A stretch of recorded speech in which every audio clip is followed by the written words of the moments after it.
Iran Israel চলমান যুদ্ধে আমরা মুসলিমরা কোন পক্ষ নিব? কেননা ইরানি মুসলিমদের আকীদা ও আমাদের আকীদার মধ্যে ব্যাপক পার্থক্য রয়েছে। দেখুন, একটা কমন নীতি আমাদের প্রত্যেকেরই জানা থাকা দরকার। সেটা হলো, একজন মুসলমান তিনি সবসময় মাজলুমের পক্ষ অবলম্বন করবেন। যখন দুটি বিবাদমান পক্ষের মধ্যে একটা মাজলুম আর একটা জালিম হবে, তখন সেই ঘটনায় মুসলমানরা সবসময় জুলুমের বিরুদ্ধে অবস্থান নেবে। এটা হলো কমন নীতি। এমনকি জুলুমের শিকার মানুষটা যদি অমুসলিমও হয়, তারপরেও তার প্রতি মুসলমানের সিম্প্যাথি থাকবে। মুসলমান কখনো জুলুমের সাথে সঙ্গ দিবে না, যদি জালেম মুসলমানও হয়। অতএব আপনার সাথে কোনো মাজলুমের যদি আকীদাগত মতপার্থক্য থাকেও, সেই মতপার্থক্য আপন জায়গায় থাকবে, সেটাকে আপনি রাখবেন, এবং বিরোধিতার জায়গাটাও আপন জায়গায় থাকবে। কিন্তু এত সত্ত্বেও যদি সে জুলুমের শিকার হয়, তাহলে আপনি জুলুমের বিরুদ্ধে অবস্থান নেবেন। অন্তত সার্বিকভাবে, সামগ্রিকভাবে আপনি সেটার বিরুদ্ধে অবস্থান নিতে না পারলেও মানসিকভাবে হলেও তার বিরুদ্ধে আপনাকে অবস্থান নিতে হবে। এটা হলো মৌলিক নীতিমালা। মুসলমান কখনো জালেমের পক্ষে যেতে পারে না, মাজলুমের পক্ষ মুসলমান সবসময় নেবে। এক্ষেত্রে সূরা রোমের যে ঘটনা, সেটা আমাদের জন্য একটা বিশেষ নির্দেশনা হতে পারে। সূরা রোমের শুরুতেই আল্লাহ তাআলা যে বলেছেন, আলিফ লাম মিম গুলিবাতির রোম, এখানে আমরা দেখেছি যে রোমানদের সাথে, তখন পারস্যের অগ্নিপূজকদের সাথে যে যুদ্ধ হয়েছে, সেই যুদ্ধে মক্কার মুশরিকরা পারস্যদের আর মক্কার মুসলমানেরা সাহাবায়ে কেরাম তারা রোমানদের সমর্থন করেছেন। কেন? কারণ রোমানদের সাথে আকীদাগত মতপার্থক্য থাকা সত্ত্বেও তারা আসমানি ধর্মে বিশ্বাসী, মুসলমানরা আসমানি ধর্মে বিশ্বাসী। এই জায়গাতে মিল আছে, এই যে ঐক্যের একটা যোগসূত্র আছে, সেটার ভিত্তিতে তাদের প্রতি সমর্থন ছিল। আর পারস্যের তারা মুশরিক ছিল, ঐক্যের যোগসূত্র ছিল না সে অর্থে, এই জন্য তাদের বিরুদ্ধে ছিল।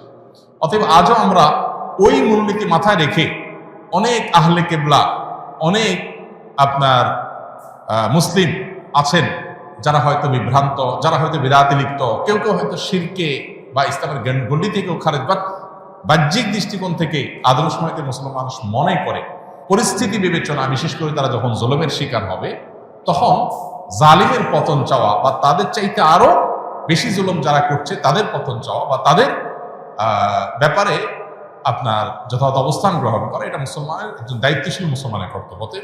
সেই স্ট্যান্ড বা সেই অবস্থানটা আমাদের এক্ষেত্রে হতে পারে। এছাড়া এটা তো ঠিক যে সিরিয়া যুদ্ধে ইরাকে বহু সুন্নিকে তারা হত্যা করেছে, নির্মমভাবে হাজার হাজার লক্ষ লক্ষ সুন্নিকে তারা হত্যা করেছে। মূলত পৃথিবীতে মানুষের পাপের কৃতকর্মের প্রায়শ্চিত্ত মানুষকে করতে হয়। বিশেষ করে জুলুম যদি করে কেউ, তাহলে জীবদ্দশাতেই তার প্রায়শ্চিত্ত করতে হয়, আখিরাতে তো আছেই। এই জন্য জুলুম থেকে আমরা সবসময় নিজেদেরকে বাঁচিয়ে রাখবো, কোনো যুক্তিতেই আমরা জুলুম করব না।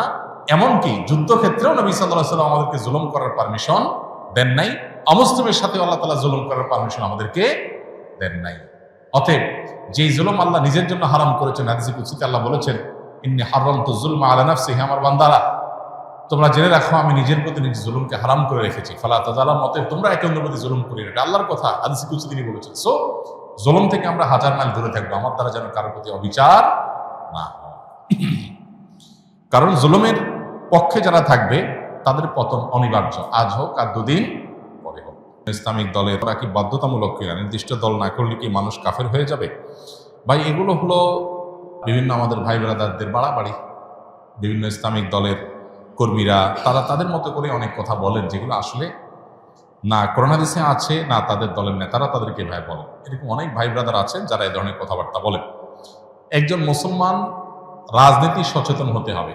ইসলাম এবং মুসলমানদের কল্যাণ কোন দিকে, অকল্যাণ কোন দিকে, এইটুকু বোঝার মতো ক্ষমতা একজন মুসলমানের মধ্যে থাকতে হবে। এবং তিনি ইসলাম এবং মুসলিমদের কল্যাণ, নিজের দেশ, মাটি, মানুষের কল্যাণ বিবেচনা করে তাকে সিদ্ধান্ত নিতে হবে।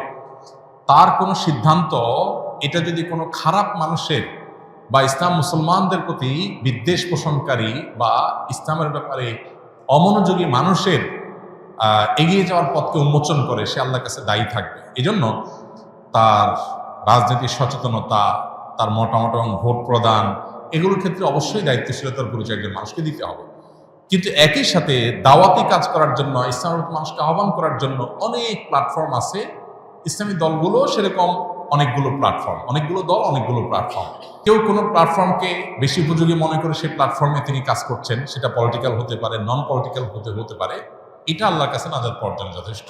মৌলিকভাবে মুসলিমদের যে মূল ধারা আছে, সেই মূল ধারা, সেই ধারার মধ্যে আবার বহু উপধারা, বহু প্ল্যাটফর্ম আছে, সেগুলোর বাইরে এসে মূল ধারার সাথে যাতে কানেক্টেড থাকে মুসলমানরা, সেখান থেকে বিচ্ছিন্নতাবাদের দিকে যেন না যায়, নিজস্ব কোনো মতবাদ যেন তৈরি না করে, আলাদা কোনো আপনার গিরিপথ যেন তৈরি না করে, এই ব্যাপারে শরীয়ত আমাদেরকে সতর্ক করে। যাতে ঐক্যবদ্ধ থাকার মানে হলো সেটা কোনো একটা বলয় বা প্ল্যাটফর্ম বা কোনো একটা সংগঠন, সাংগঠনিক পরিচয়, পলিটিক্যাল হোক নন পলিটিক্যাল হোক, এ ধরনের প্ল্যাটফর্মে কাজ করলে কাজের সুবিধা হয়, সন্দেহাতীতভাবে সেটি জায়েজ। কিন্তু সেটা করতে গিয়ে যদি আমরা অন্ধ হয়ে যাই, আমাদের বলা বাড়াটা যদি দলকে ঘিরেই হয়ে যায়, আল্লাহ এবং তার রাসূলের জন্য না হয়ে যদি সেটা সীমাবদ্ধ এবং সীমিত একটা চিন্তার জন্য হয়ে যায়, তাহলে সেটা আবার গুনাহের বিষয়ে হতে পারে। এই জন্য বিষয়গুলোকে পার্থক্য করা, পরখ করা, ইম্পর্টেন্সি এবং গুরুত্ব বোঝার পাশাপাশি কতটা ইম্পর্টেন্ট শরিয়াতে সেটাও বোঝা গুরুত্বপূর্ণ। আমরা অনেকে এক্ষেত্রে বাড়াবাড়ি করি, আবার অনেকে ছাড়াছাড়ি করি। এই দুইটারই অবসান হওয়া দরকার এবং সঠিকটা আমাদের অন্তত উপলব্ধি করা দরকার। আল্লাহ আমাদেরকে বোঝার তৌফিক দান করুন। ওয়াহাবি ও সুন্নির মধ্যে পার্থক্য কি? এটা তো কমন একটা বিষয় আমাদের দেশে।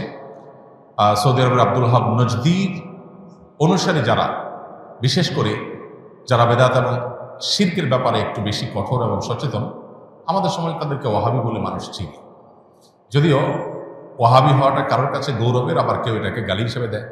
আবার এর বিপরীতে যারা আহলে সুন্নাত জামাতের অনুসারী বলে দাবি করেন নিজেদেরকে, তারা নিজেদেরকে সুন্নি হিসাবে পরিচয় দেন। তাদের ব্যাপারে আবার ওয়াহাবি পরিচয় বা ওয়াহাবি ট্যাগ যাদেরকে দেওয়া হয়, তাদের দৃষ্টিভঙ্গি হলো যে এরা বেদাতের ব্যাপারে অনেক বেশি তারা আপনার শিথিল এবং বেদাতে অনেক বেশি লিপ্ত। এখানে অবশ্য বেদাতের সংজ্ঞা পরিচয় নিয়ে নানাবিধ মতো পার্থক্য আছে। এটা এমন একটা বিষয় যে এগুলো চাইলেই আমরা এই বাউন্ডারিগুলো দূর করে ফেলবো, এই ওয়ালগুলো দূর করে, দূরত্বগুলো দূর করে সব একাকার করে ফেলা সম্ভব না। তবে হ্যাঁ, কোনো মুসলমানের মধ্যেই মৌলিক কিছু বিষয় আছে যেগুলোতে কোনো পার্থক্য বা ভিন্নমত থাকার সুযোগ নেই। এর ভিতরে একটা হলো আমরা কিতাবুল্লাহ এবং সুন্নাত রাসূলুল্লাহর অনুসরণ করব, এর মধ্যেই নাজাত, এটাই হলো সেফ এবং নিরাপদ পথ। অতএব আমরা যত বেশি সুন্নাহর কাছাকাছি থাকবো বা সুন্নাহর উপরে থাকবো, তত বেশি আমরা নিরাপদ থাকবো ইনশাআল্লাহ। কিয়ামতের আগে বহুবিধ দল এবং ফেরকা তৈরি হবে। নবী সাল্লাল্লাহু আলাইহি ওয়াসাল্লাম বলেছেন, কুল্লুহুম ফিন্নার ইল্লা মিল্লাতুন ওয়াহিদা। এর মধ্যে একটা ফেরকা নাজাত প্রাপ্ত হবে। তারা কারা? তারা হলো মা আনা আলাইহি ওয়া আসহাবি। নবী সাল্লাল্লাহু আলাইহি ওয়াসাল্লাম তার সাহাবীরা যে পথে ছিলেন, বাস আমরা নবী সাল্লাল্লাহু আলাইহি ওয়াসাল্লাম এই কাজটা এভাবে করেছেন কিনা, করতে বলেছেন কিনা, সেটাকে আমরা আমাদের অবলম্বন হিসেবে গ্রহণ করলে এটাই হবে আমাদের জন্য নিরাপদ।